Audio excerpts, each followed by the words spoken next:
Buenas noches a todos y a todas ahí que están enganchándose como desde hace casi más de un mes y medio, casi 2 meses, en esta propuesta de toda en el hashtag toda en casa, quédate en casa, en este aislamiento, en este modo de estar conectados y de poder conversar, dialogar con todos aquellos y aquellas gestoras y gestores que están pensando, están creando, están buscando alternativas, no pararon de trabajar, no pararon de hacer eso que saben hacer.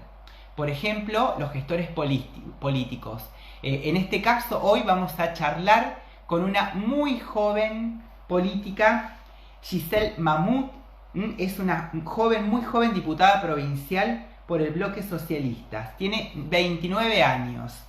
Es secretaria general del Movimiento Nacional Reformista, es abogada recibida de la Universidad Nacional del Litoral, su perfil de Instagram dice reformista, feminista y socialista. Vamos a ver si ya se unió Giselle para empezar a charlar un poquito con ella. Vamos a buscar, ahí está, dice Giselle Mahmoud y un corazoncito. Violeta, estamos esperando acá. Unite al Instagram de la toda, @toda Santa Fe. Hola Giselle, ¿cómo estás? Hola, ¿cómo estás? ¿Bien vos? Bien, muy bien. Acá, gracias por estar conectándonos de esta manera, por estar ahí del otro lado de la pantalla. Sé que fue un día difícil de trabajo para vos, estuviste con muchas reuniones, bueno, y me imagino que son días largos ahora, de mucha productividad, ¿no es cierto? Sí, no, gracias a vos por la invitación a charlar así por este vivo de Instagram. Sí, los días son bastante largos, seguro que te pasa a vos también, pero con esto de la cuarentena y la era virtual, estamos todo el día enfrente de la pantalla, lo que antes hacíamos presencialmente ahora lo hacemos virtual, así que agota un poco la mente, pero bueno, es lo que podemos encontrar como forma para seguir trabajando, así que en eso estamos. Giselle, claro, Giselle, cuando recién te presentaba, vos sabés que decía, sos muy joven, 29 años tenés. 29, sí. Eh, Ya vamos a hablar de esa experiencia desde lo joven que sos, teniendo la responsabilidad tan grande de ser ni más ni menos que diputada provincial, ¿no? Pero antes te quería hacer otra pregunta que viene previa a esa, que sería, ¿cómo viviste vos las distintas, viste que fueron distintas fases, distintas etapas en este aislamiento? El primero fue un shock, después empezar a recalcular, a rediseñarnos y a proyectarnos. Y ahora esta etapa, ¿cómo estás viviendo? ¿Cómo la fuiste transitando vos desde tu lugar de gestora política?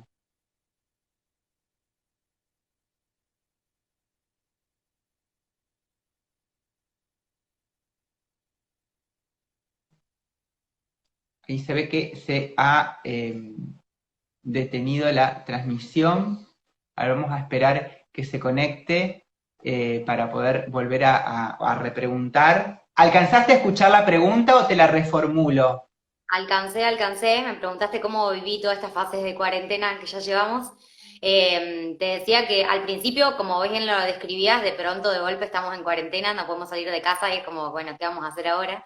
Porque además soy una persona muy activa, entonces me la paso yendo de acá para allá, por todos lados, haciendo un montón de cosas y la sensación de, bueno, si ahora no puedo salir de mi casa, ¿cómo se sigue con todo, ¿no? Al principio fue como un poco brusco, medio raro, medio descolocada, porque primero no sabía si esto iba a ser una semana, si iba a ser un mes, si iban a ser 4, si nos iba a pasar lo que China o Italia o cómo lo íbamos a vivir. Y Claro. además cuando uno miraba las noticias, todos los países estaban en una situación re distinta, entonces no sabías qué esperar. Pero después, nada, empezando a agarrarle un poco la mano a esto de la virtualidad, de las videollamadas, de los vivos, de las cosas virtuales que fueron permitiendo ir empezando a trabajar y en particularmente en mi ámbito de trabajo también empezamos de a poco a retomar dinámica legislativa con reuniones de comisiones virtuales de diputados ahí. Porque frente de la pantalla, todos los planos de tu vida pasen por una pantalla es como que genera un poco de agotamiento, pero Sí, bueno, me parece. es muy fuerte porque el cambio el cambio de paradigma, digo, es muy fuerte y además, digamos, poder expresar lo que la presencia demanda, digo, que el otro esté ahí presente, poder expresarlo a través de una pantalla, es como, requiere como un doble esfuerzo, ¿no? Un doble esfuerzo porque se agudizan otros sentidos, la mirada, bueno, la interpretación, el sonido, que por ahí no suele ser muy bueno. Digo, me imagino que todo esto del home office o el teletrabajo no ha sido fácil, ¿no? No, ni hablar. De hecho, hubo un par de semanas que dije, bueno, tengo que empezar a hacer algo para despejarme de tanta pantalla, porque es como que en mi tiempo libre no quería mirar una peli, no quería mirar una serie, no quería hacer nada, porque estaba re podrida del celular y de la computadora. Entonces empecé a practicar yoga, empecé a hacer otras cosas como para salir un ratito de todo eso. Eh, y ahora ya me parece que, bueno, estoy acostumbrándome, pero bueno, ya quisiera empezar a salir un poco. Es como que empiezan a hacer días de calor en pleno otoño y dan ganas de ir al parque y todas esas cosas. Pero bueno, me parece que es importante que sigamos responsablemente cuidándonos y viendo cómo vamos a lograr salir de esta sin que nos perjudiquemos entre todos, ¿no? Giselle, hablaste de las actividades alternativas que todos y todas estuvimos ahí como haciendo. Hablaste del yoga, a mí me gusta mucho el yoga. ¿Vos practicás? Sí, ¿Sí? sí, ¿El sí, saludo al estuve sol? practicando mucho. En el último mes creo que hago 3 o 4 veces por semana yoga, que antes no tenía esa frecuencia. Al principio arranqué con clases de funcional o ejercicio físico más activo, pero después como terminaba tan cansada los días, es como que el yoga me hacía muy bien para desconectar un poco y relajar. Y como soy tan acelerada en general, como que necesitaba bajar un cambio y el yoga me ayudaba mucho. Va, me está ayudando Me, mucho. Y me estoy mi pareja tiene a su madre que es instructora de yoga, entonces sube videos a Instagram y la sigo los viernes y hacemos las clases y voy sumándome un poco a eso. Viste que en este tiempo, de golpe, el corte de golpe y después bajar costó mucho. Lo digo por experiencia propia. Giselle, vayamos ahora a otro ámbito. Naciste en Rafaela, tu infancia fue en la ciudad de Rafaela, ¿no es cierto? Exactamente. ¿Qué me podrías contar de esa infancia, de tu familia? ¿Qué podrías recrear? Que fue hace poquito nomás. Yo tengo que remontarme mucho a los 80. En cambio vos, bueno, no tanto. Sí, nací en Rafaela, una ciudad muy linda, una ciudad que tiene, la verdad que muchas particularidades. Yo la siento como una ciudad muy especial. En mi infancia, nada, tengo una hermana que tiene un año menos que yo, así que nunca estuve sola en mi familia, siempre tuve mi hermana ahí. La verdad que de chiquitas nos peleábamos mucho, éramos muy seguidas. Y viste que te pasa que o sos súper amiga o tenés todo el tiempo un cruce. Nos peleábamos mucho, pero a la vez jugábamos a un montón de cosas y tenía muchas amiguitas en el barrio que también iban conmigo al jardín. Eh, Tengo grupos de amigas con las que compartí muchos años de escuela en Rafaela. Hice muchos años gimnasia aeróbica en el Club Esportivo Benur, que es el club que estaba en mi barrio. Eh, Iba a la cancha de básquet también a ver los partidos, a la cancha de fútbol con mis amigas y mis amigos. Es como que el club durante mi adolescencia fue una parte importante de mi tiempo. Me gustaba mucho el deporte, me gustaba mucho la gimnasia. Después por problemas de columna y de escoliosis y demás tuve que dejar y bueno, como que empecé a hacer otras cosas. Pero me acuerdo que de chiquita yo soñaba con eso, ¿no? Con irme al teatro a bailar porque habíamos ido al Coliseo a Buenos Aires, a algunos lugares. Yo decía, qué lindo esto, porque realmente lo disfrutaba y hacía un montón de amigas en el club también. Y me gustaba mucho, pero después, bueno, mi vida fue yendo para totalmente otro lado. Y ahí hice la primaria, la secundaria y terminé la escuela y arranqué a estudiar en la Universidad Católica de Santiago del Estero, que tiene una sucursal allá, una sede en Rafaela, porque yo a los 15 años había fallecido mi viejo de un accidente de tránsito y mi casa estaba todo como acomodándose económicamente. No sabíamos muy Claro. bien cómo íbamos a sobrellevar esa situación porque era el sostén de la familia, mi vieja todavía estaba viendo cómo se acomodaba. Entonces dije, bueno, voy a probar un año acá para no irme de lejos de mi casa, porque además venirme a Santa Fe significaba otro gasto de recursos y demás. Y arranqué allá, pero me di cuenta que no, que me quería venir a estudiar a la universidad pública, que me quería venir a vivir a Santa Fe. Así que hice solamente un año y a los 8 meses que había hecho en la privada ya, me dije, no, me voy a ir porque esto no es lo mío, la ciudad yo la quiero mucho, pero necesitaba otro tipo de experiencia universitaria. Así que me vine para acá y empecé a estudiar en la UNL.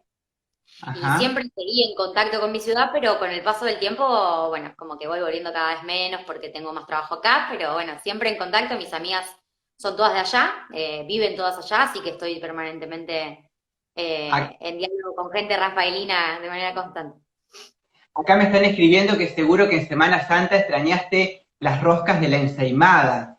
Las roscas de la ensaimada, extraño mucho de Rafaela, extraño los helados de la Gloria, las pizzas de la parrita, sí, hay muchos lugares que son como muy emblemáticos y tradicionales para nosotros. Y lo que tiene, lo que a mí siempre me sorprendió mucho de Rafaela es el sentido de pertenencia que la gente tiene con la ciudad, que eso lo Claro. descubrí cuando Ujú. me vine acá.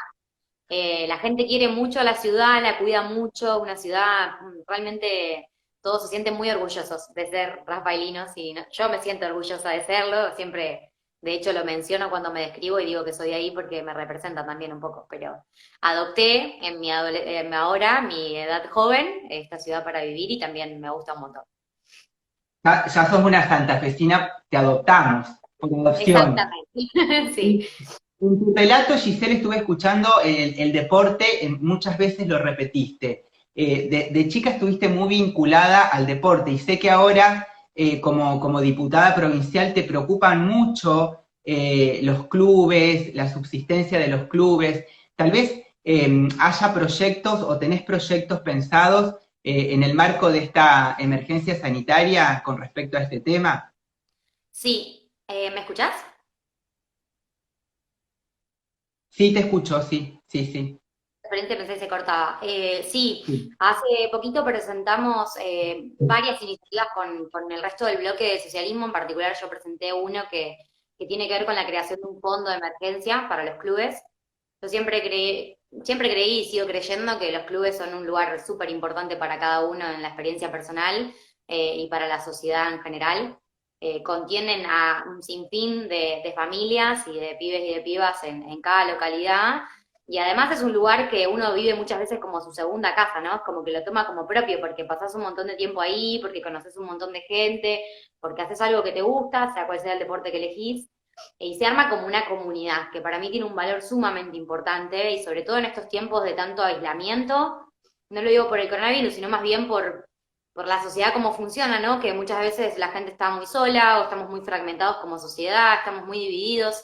Entonces, de pronto espacios como los clubes son lugares donde formar una comunidad, formar una familia, tener un segundo hogar y conectarte con un montón de personas que después son parte de la vida de uno. Y en ese sentido, estoy muy preocupada por lo que está pasando con la pandemia, porque charlaba junto con otros compañeros de banca, diputados, y con Paco Garibaldi, que es concejal acá, con una serie de dirigentes de clubes de Santa Fe hace poquito, y nos contaban que realmente les cuesta mucho no solo recaudar las cuotas sociales y por ende pagar servicios, pagar impuestos, sino que están teniendo graves dificultades para poder sostener a los trabajadores y trabajadoras que están todos los días en el club, que cobran un sueldo del club y que hoy, como no están recaudando, no tienen certeza siquiera de si mañana van a tener un salario, van a tener un sueldo para mantenerse, para mantener a su familia. Entonces, en ese sentido, presenté un proyecto para que el gobierno pueda crear un fondo de emergencia que asista a los clubes, porque me parece que tenemos más de 25.000 aproximadamente trabajadores y trabajadoras que dependen de los clubes. Y un sinfín de santafesinos y santafesinas que tenemos un sentimiento, una conexión, una participación en esos ámbitos que son realmente muy importantes y que si el Estado le suelta la mano ahora, realmente creo que corremos el riesgo con la crisis económica en la que estamos de que terminen cerrando, los perdamos, que en el club haya barrios que queden sin clubes y gente que quede sin la posibilidad de jugar a la pelota o comerse un asado en el club o hacer el festival de fin de año. Bueno, me parece muy importante que podamos desde el Estado dar respuesta. Y además en esto que decías vos, ¿no? De la vinculación con lo comunitario, con el otro, con la presencia del otro, ya antes de la pandemia había como un retroceso, ¿no? A lo tecnológico, los pibes por ahí cuesta que vayan, los pibes y las pibas, a conectarse con ese otro, eso comunitario, y más ahora que empezamos a usarlo como herramientas válidas para conexión, digo, cuando esto vuelva en la pospandemia, los clubes van a ser reales centros de rehabilitación social, ¿no? por decirlo de algún modo. Sí, ni hablar. De hecho, sí, hay una expresión que es muy acertada que tiene que ver con la idea de que mientras más horas pasa un pibe en el club o una piba en el club, menos horas pasa en la calle muchas veces, ¿no? Entonces, perder ese tipo de ámbitos de contención social realmente pueden ser bastante complejos, sobre todo en un contexto de crisis económica, donde a la gente le va a costar mucho llegar a fin de mes, donde obviamente eso también genera algunos niveles de división social, de enfrentamiento, de preocupación, de angustia. Bueno, son refugios para mí esas instituciones en las que podemos ayudarnos y codo a codo ir sobrellevando esas crisis, como lo han sido en muchos momentos de nuestra historia en el país.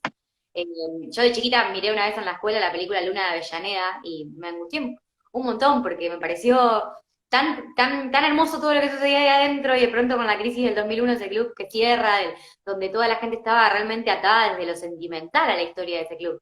Y en Santa Fe pasa lo mismo. Y los clubes nos han dado un montón de cosas, nos han dado grandes como el Trinche Karlovich, que ahora hace poco lo tuvimos que despedir y la verdad que es realmente una pena y espero que Ujú. se esclarezca lo que sucedió con el hecho, con el homicidio, con el asesinato, pero tuvimos, nada, un montón de experiencias, un montón de grandes deportistas santafesinos y sobre todo esa posibilidad de contener un montón de ciudadanos y ciudadanas. Giselle, ahí están escribiendo, saludamos a todos los que no pararon de poner corazoncitos allí. Sabemos bueno, que te quiere mucho la gente, tenemos muchas amigas y amigos ahí y amigues. González, Matías dice, posta, como médico cada vez me doy más cuenta de lo clave que son los clubes. Flor Darrichón dice, es importante que haya políticos como Giselle. Bueno, el laburo, y ahí sigue hablando del laburo zarpado, de los clubes, de la salud. La verdad que gracias a todos por estar ahí conectados en esta charla con Giselle, que es muy fresca y muy agradable de estar ahí con vos. Giselle, sos muy joven, sos mujer, sos política, mirá, sos feminista. Tenemos un montón de cosas para desglosar de todo eso. Quisiera preguntarte lo principal o una de las cosas principales. ¿Por qué es importante que los jóvenes, que cada vez más se involucren los jóvenes en las gestiones políticas o en la militancia política? Vos, siendo militante política desde muy joven, ¿no? ¿Por qué te parece que eso es fundamental?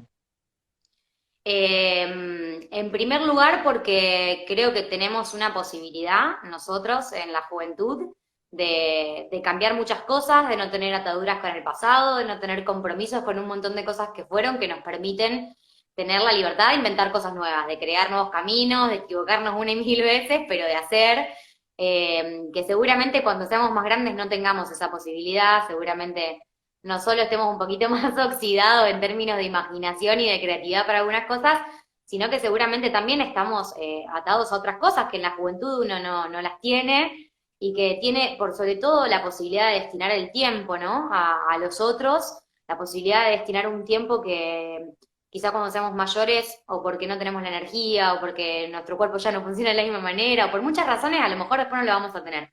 Y siendo jóvenes tenemos tiempo, que eso es muy valioso, y tenemos la posibilidad de cambiar las cosas precisamente porque las estamos descubriendo. Entonces, mientras las vamos descubriendo, también podemos darnos cuenta muy rápidamente qué es lo que nos parece que está bien, qué es lo que no, qué es lo que nos gusta, qué es lo que no nos gusta, y tenemos muchos años para trabajar para cambiarlo.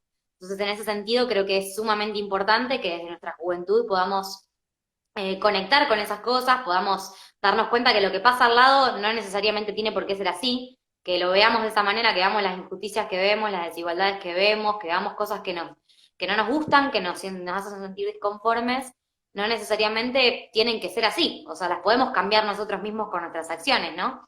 Y, y la verdad que en mi experiencia corta de vida, yo con la participación política encontré la posibilidad de cambiarme a mí misma en un montón de cosas, de mejorar, de ser mejor persona, de encontrar personas que me llevo de todo esto que seguramente me marcaron un montón y me hicieron crecer.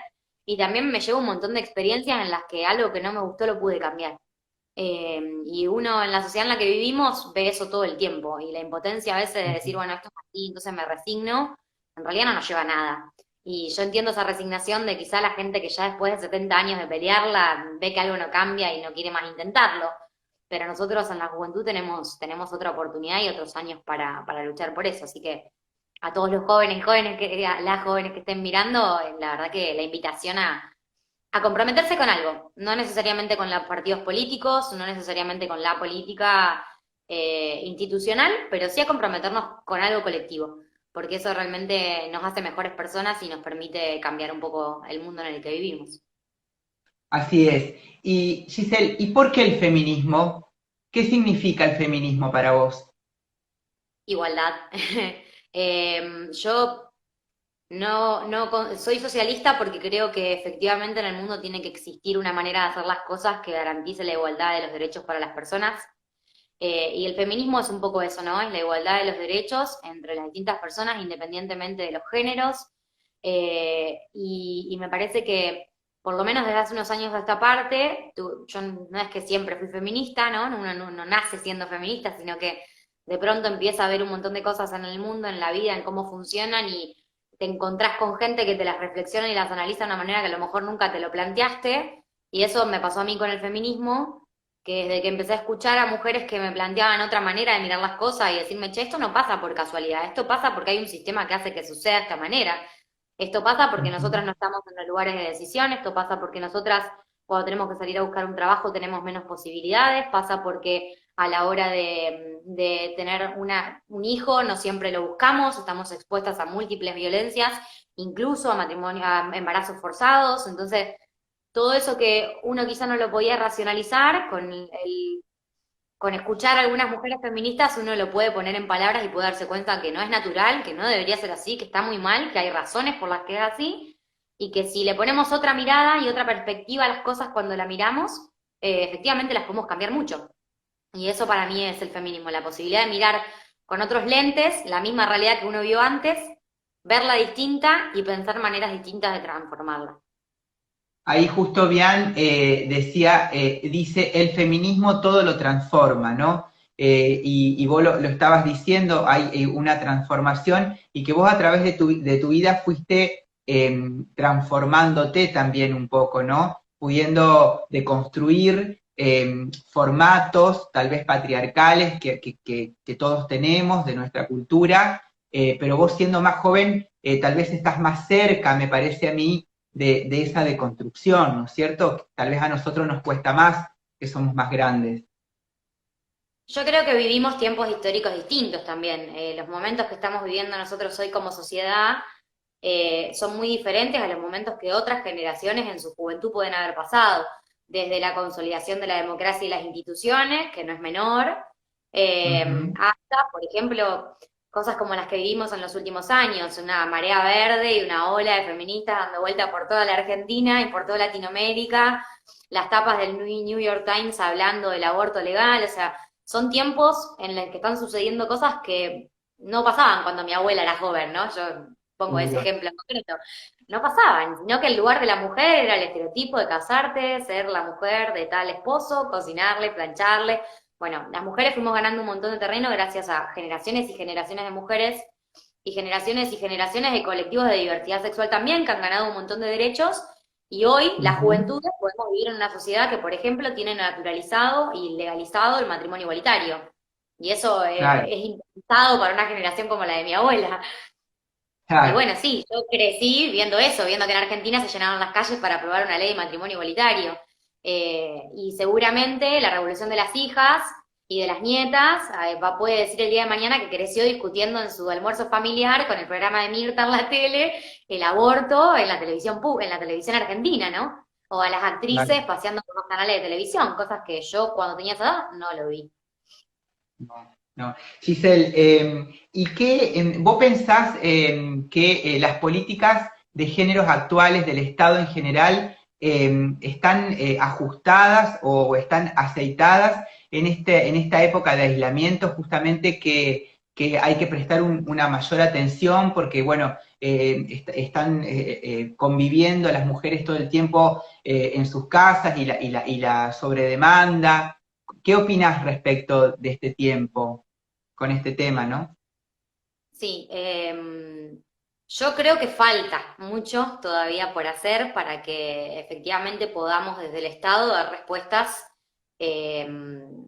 que satisfagan a las mujeres que viven estas situaciones de violencia, que protejan a las mujeres de los distintos tipos de violencia que se viven, que protejan al colectivo de la diversidad sexual también, porque no están exentas de esas formas de violencia sexista.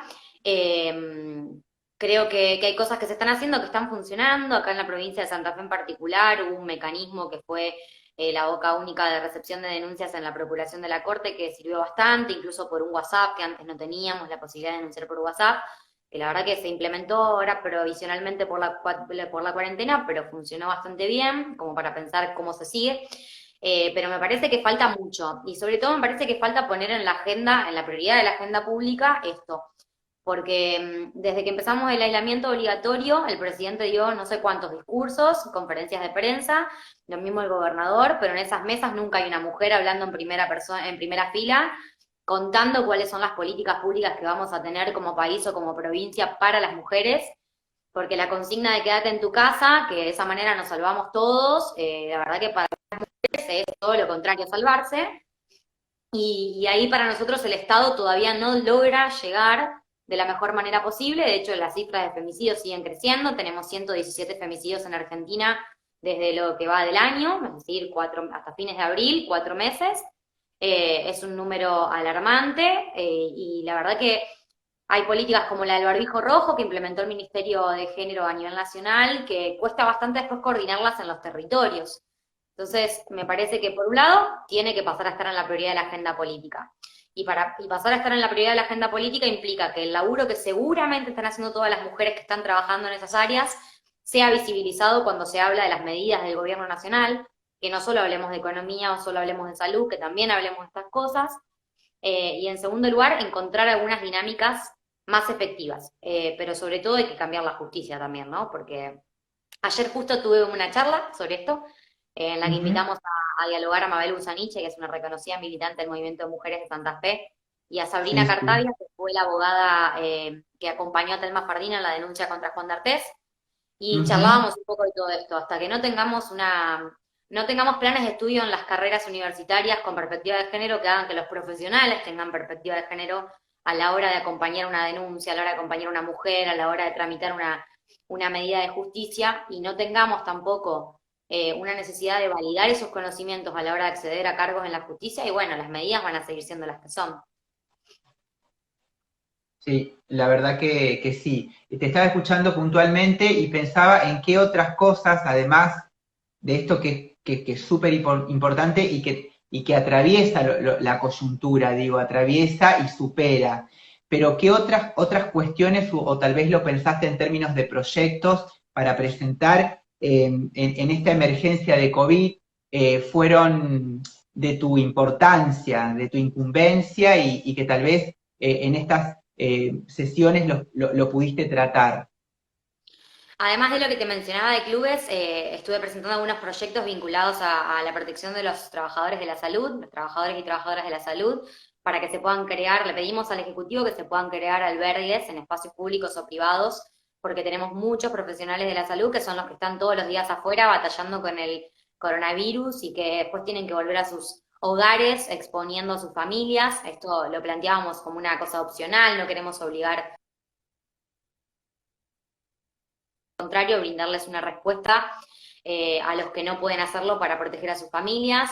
Trabajamos la cuestión de un voluntariado joven para que los jóvenes que no somos población de riesgo podamos acompañar a los adultos mayores en los trámites, en el supermercado, en la cola del banco, para retirar una asignación, lo que fuere. Ese proyecto está presentado, está en comisiones para ser tratado ahora en la legislatura, y así varios más que van orientados un poco a proteger a las poblaciones más vulnerables en esta crisis del COVID.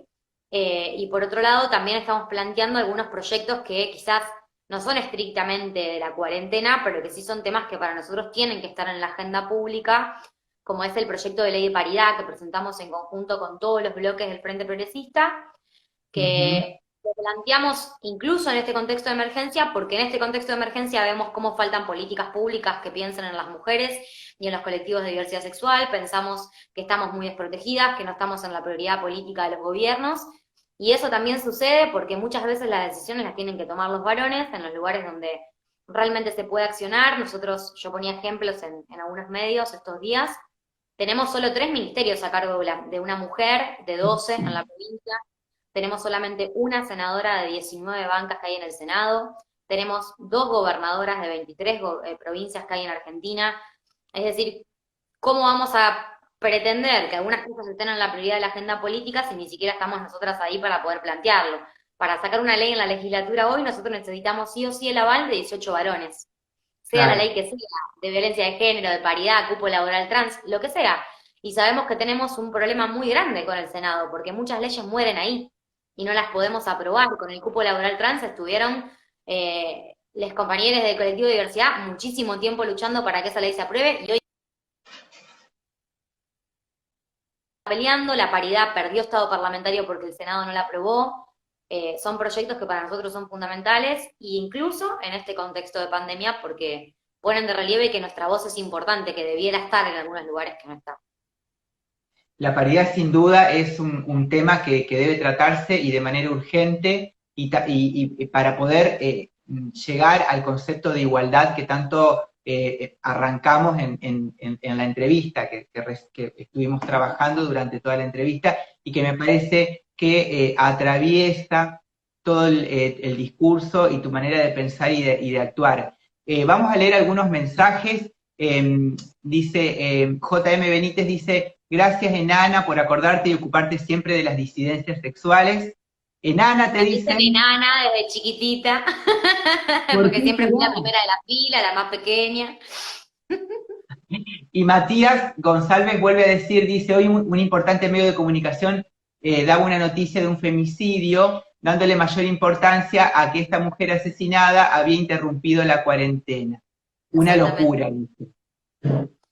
Bueno, estas cosas siguen sucediendo, lamentablemente también en los medios de comunicación, porque bueno, no hay una perspectiva de género, no hay una capacitación, como vos decís, no hay una apertura, no hay una deconstrucción, y bueno, mientras sigamos por esta vía, y va a ser más costoso, me imagino, para toda la sociedad poder encaminarnos y poder ver de otra manera, poder ver y ampliar la visión de una manera más igualitaria. Seguro que con personas como vos, con mujeres como vos, se va a lograr eso. Eh, yo, para cerrar esta charla que fue tan amena y tan interesante además, sé que sos muy amiguera, que te gusta encontrarte con amigos, que reunirte con amigos y amigas. ¿Cómo pasaste esta etapa que fue tan difícil, poder encontrarse, o que sigue siendo tan difícil poder encontrarse con los amigos? ¿Cómo lo estás sobrellevando a esta etapa? Con unas ganas bárbaras de salir a comerme un asado y a tomarme una cerveza con un montón de gente, para ser sincera. Pero bueno, cada tanto alguna videollamada con cerveza en la mano, algún cumpleaños que hemos hecho fiestita virtual por estos medios, algo de eso hacemos. De hecho, hubo un par de noches que encontramos la manera de jugar juegos a través de las pantallas, entre distintas casas con amigos, jugamos al TEC, un carrera de mente, no sé, esas cosas que los juegos de mesa fueron como un re hobby de esta cuarentena, hacía años que no jugaba a todo eso. Pero bueno, tratando de ingeniarnos un poco para hacer eso. Pero bueno, muy ansiosa de comerme un asado y tomarme una cerveza en algún momento con un montón de gente. Giselle, si recién hablaste de tu compañero de vida, ¿estás viviendo con él o estás sola en este aislamiento? Porque eso Estoy también compartiendo con influye. él, sí, mi casa en la cuarentena, solo por la cuarentena por ahora, pero sí nos estamos acompañando, porque justo me agarró esto en plena mudanza. Yo tenía que dejar mi casa, mudarme a una nueva, y no pude, así que estaba acá. Mi compañera ya se había mudado, porque cada una se iba a su departamento, y justo ella se pudo mudar y yo quedé en el medio acá clavada en el departamento sola y con la mitad de la casa vacía. Así que vino mi compañero a hacerme compañía en esta cuarentena todos estos meses que pasaron. Espero ahora con la reactivación del servicio inmobiliario y demás ya estoy pudiendo empezar a ordenar eso. Igual me imagino prueba de fuego, ¿viste? Que han Pero re sido pruebas bien, la verdad que todo el mundo nos dice, qué difícil la cuarentena en este contexto y convivir en este contexto, que nunca lo habíamos hecho, Pero la verdad que de 10. Cocinamos un montón, hacemos yoga, miramos series, hacemos un poco de todo. Hemos jugado mucho al dominó, esos juegos que quedaron de las abuelas, ¿viste? Al dominó y a la generala. En la generala me va mejor, en el dominó no tan bien. Me gana siempre, pero bueno, es lo que hay. Es lo que hay. Y es mucho lo que hay. Giselle, digo, haber estado escuchándote, digo, veo y digo, tenés ese power, esa energía, que sin duda lo trae la juventud, pero también lo trae la inteligencia, también lo trae el compromiso, también lo trae la libertad, también lo trae las decisiones, y también lo trae, digo, jugarse, ¿no? Poder jugarse en el momento en que hay que hacerlo. Y me parece que vos reunís todo eso y se te ve auténtica. Es como Así que mucho todo esto, pero bueno, ojalá reúna todo eso. es lo que yo veo, por lo menos, es lo que yo veo. Bueno, Giselle, te agradezco un montón, sos muy cálida y muy amorosa, y la verdad que esta charla se me ha pasado volando. A mí también, muchas gracias a vos, la verdad que la pasé muy bien, me sentí muy cómoda y cuando quieras volvemos a charlar, a lo mejor con una cerveza y con un asado, ojalá. Sí, seguro que va a ser así, seguro, así será. Bueno, Giselle, te mando en nombre de toda un abrazo, un beso y a seguir luchando por nuestros derechos. ¿Mm? Gracias, muchas gracias, saludos a ustedes, un beso grande. Chau, chau, besos.